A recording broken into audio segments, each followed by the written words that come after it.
ఇప్పుడు పార్లమెంట్ సమావేశాన్ని లైవ్ లో చూద్దాం. अभिनंदन करता हूं। श्रीलंका गणराज के संसदीय शिष्टमंडल का भारत आगमन शनिवार 16 दिसंबर 2023 को हुआ था। उसी दिन शिष्टमंडल ने औरंगाबाद के लिए प्रस्थान किया था। शिष्टमंडल के सदस्य अपने प्रस्थान से पूर्व गुवाहाटी की भी यात्रा करेंगे। हम अपने देश में उनके सुगत और सफल प्रवास की कामना करते हैं। उनके माध्यम से हम श्रीलंका गणराज्य की संसद, वहाँ की सरकार और वहाँ की मित्रवत जनता को अपनी बधाई और शुभकामनाएं प्रेषित करते हैं।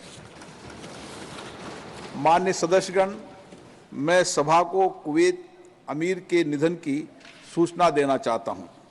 हम कुवैत के अमीर महामहिम शेख नवाब अल अहमद अल जफर अल सवा के दुखद निधन का संदेश प्राप्त हुआ है। शेख नवाब का कुवैत के विकास और समृद्धि में महत्वपूर्ण योगदान रहा है। उनके निधन से कुवैत ने एक महान राजनेता को खो दिया है। शेख नवाब के नेतृत्व में कुवैत के साथ भारत के घनिष्ठ और मैत्रीपूर्ण संबंध रहे हैं। कुवैत में रहने वाले भारतीय समुदाय के लोगों को भी उनकी कमी हमेशा महसूस होगी।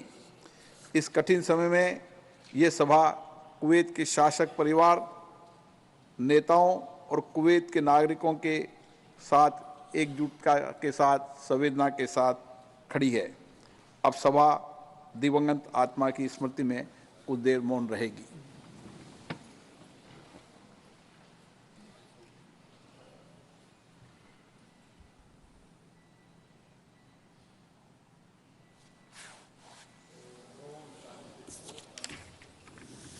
माननीय सदस्यगण, लोकसभा में 13 दिसंबर 2023 को जो दुर्भाग्यपूर्ण और हम सब के लिए चिंताजनक घटना घटी है, निश्चित रूप से पूरे सदन में इस पर गहरी चिंता व्यक्त की थी और इस घटना को सामूहिक रूप से भी हमने चिंता व्यक्त भी की थी और भविष्य में घटना न घटे इसके लिए भी कार्य योजना बनाने की योजना बनाई थी। उसी दिन मैंने इस विषय पर सभी नेताओं के साथ विचार विमर्श किया था और कैसे हम संसद की सुरक्षा व्यवस्था को मजबूत कर सकते हैं, उसके लिए हमारे सभी दलों के नेताओं ने बहुत ही महत्वपूर्ण सुझाव दिए थे और मेरी कोशिश है कि उन कुछ सुझावों में से कुछ में अमल हुआ है, कुछ में आपके साथ बैठकर और हम अमल करेंगे और इस घटना की एक उच्च स्तरीय जांच हो, इसकी भी हमने योजना बनाई और उसकी जांच कमेटी बनाई और उसकी जांच शुरू हो गई है।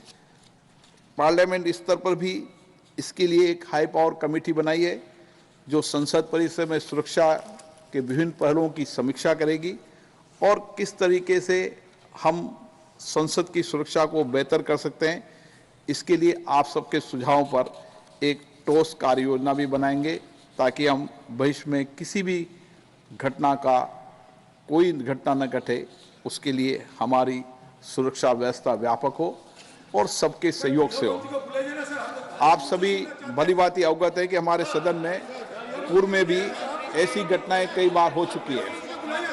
सदन के अंदर आगंतुक और पिस्तौल लाने वाली, नारेबाजी वाली और दर्शक में कूदने वाली, पर्चे फेंकने वाली घटनाएं पूर्व में भी हुई थी, लेकिन उन सब घटनाओं पर भी माननीय सदस्यों ने विशेष रूप से सामूहिकता से काम किया था।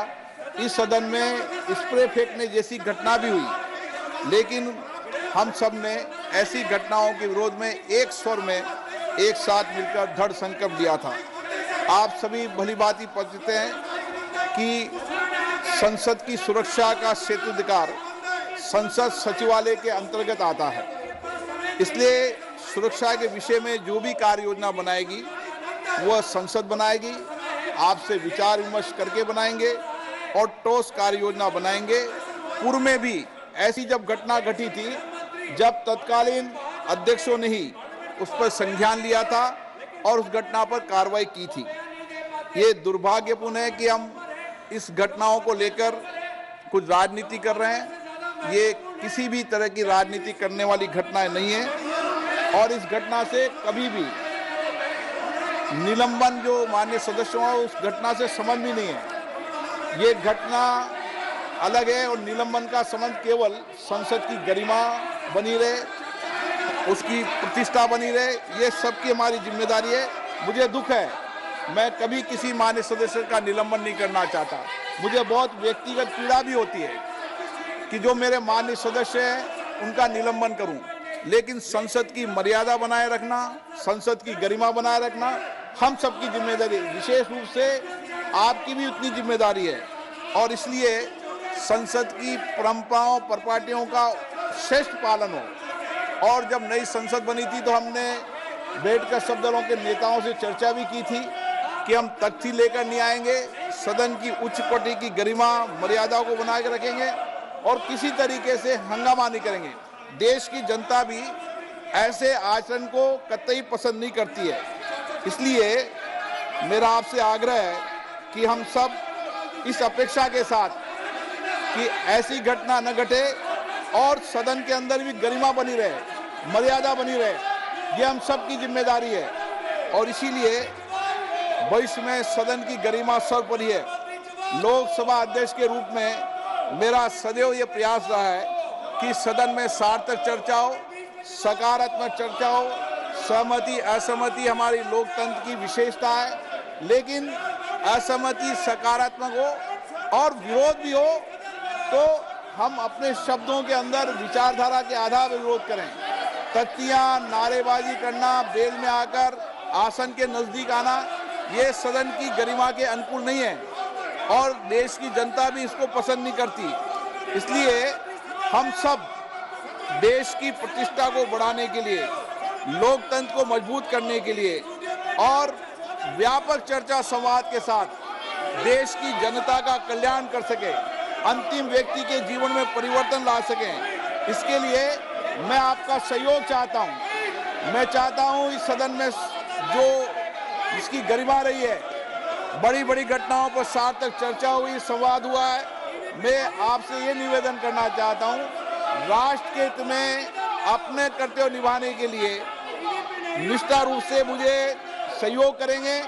पूर्व में भी आपका सहयोग मिला है, आप सहयोग करेंगे, सकारात्मक चर्चा करें, वाद विवाद करें। सदन आपका है, सदन में सबको बोलने का अधिकार है, लेकिन ये तख्तियां लेकर आना ये उचित नहीं है और देश की जनता भी इसको पसंद नहीं करती। मैं आपसे अपेक्षा करता हूं कि आप सब सदन का सहयोग करेंगे, प्रश्नकाल को चलने देंगे। प्रश्नकाल के बाद आप कोई विषय हो तो मुझसे चर्चा करें, मैं आपकी हर समस्याओं का समाधान का रास्ता निकालूंगा। माननीय सदस्य, ये सदन आपका है। पूर्व में भी जब कभी सदन में घटनाएं घटी है तो ये क्षेत्राधिकार संसद सचिवालय का आता है। मैंने पूर्व में भी कहा था, अध्यक्ष होने के नाते मेरी जिम्मेदारी है कि सदन में सभी माननीय सदस्यों की सुरक्षा बनी रहे और इसके लिए आपसे बैठकर ही समीक्षा करेंगे। जो सुरक्षा के व्यापक इंतजाम है और व्यापक इंतजाम करेंगे। जहां सरकार का सहयोग लेना हुआ सरकार का सहयोग भी लेंगे, लेकिन क्षेत्राधिकार हमेशा संसद का रहना चाहिए।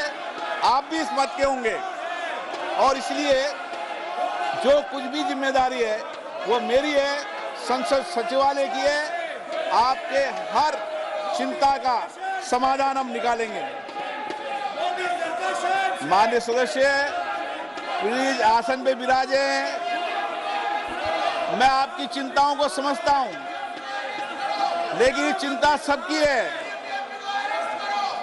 जोशी जी बोलना चाहते हैं। माननीय सदस्यगण, मुझे सभा को सूचित करना है कि राजस्थान के नागौर संसदीय निर्वाचन क्षेत्र से निर्वाचित श्री हनुमान बेनीवाल ने लोकसभा की अपनी सदस्यता से त्याग पत्र दे दिया है। मैंने 15 दिसंबर 2023 से उनके त्याग पत्र को स्वीकार कर लिया है। आप बोलना चाहते हैं जोशी जी? सर, मैं इतना ही बोलना चाहता हूं सर तो जो बीएससी में निर्णय हुआ था, सर्वसम्मति से स्वीकृति हुआ था कि सदन में हम प्लेकार्ड्स नहीं लाएंगे। इसमें तो आपने जब निवेदन किया, कोई भी इसका विरोध नहीं किया, सबने सर्वसम्मति से सभी पार्टियां स्वीकृति दिया था कि हम परमानेंट प्रिंसिपल नहीं है। तो ये मेरा आग्रह है आपके पास, मंत्री के पास, आपके थ्रू से सर, कि हमको ये प्रिंसिपल, परमानेंट प्रिंसिपल चाहिए। ये परमानेंट प्रिंसिपल का प्रोविजन ये जो है, इसका आप लागत किया इमीडिएटली उनको रिक्रूट किया जाए, so that our students get benefit. अध्यक्ष महोदय, आदरणीय सदस्य जी ने अपने कंफ्यूजन में और स्थायी रूप में प्रिंसिपल तथा अन्य प्राध्यापकों की नियुक्ति के बारे में कहा है। इन दिनों में सेंट्रल स्कूल में बहुत सारे रिक्रूटमेंट हुआ है। आने वाले 1-2 महीने में देश के सारे सेंट्रल स्कूल में ये सारे रिक्त पद भर दिए जाएंगे। माननीय सदस्यगण, मैं पुनः आग्रह करता हूं, आप सबने कहा था तख्तियां लेकर नहीं आएंगे। तख्तियां लेकर आएंगे तो मैं सदन की कार्रवाई नहीं शुरू करूंगा, लेकिन आप तख्तियां लेकर आ रहे हैं, आप मर्यादा तोड़ रहे हैं। सदन की मर्यादाओं को मत तोड़ें।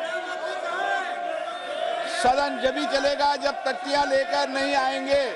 मैं पुनः आपसे आग्रह करता हूं, आपका खुद का निर्णय, सामूहिक निर्णय, आपने कहा था सदन की मर्यादा को बना रखेंगे, तख्तियां लेकर नहीं आएंगे।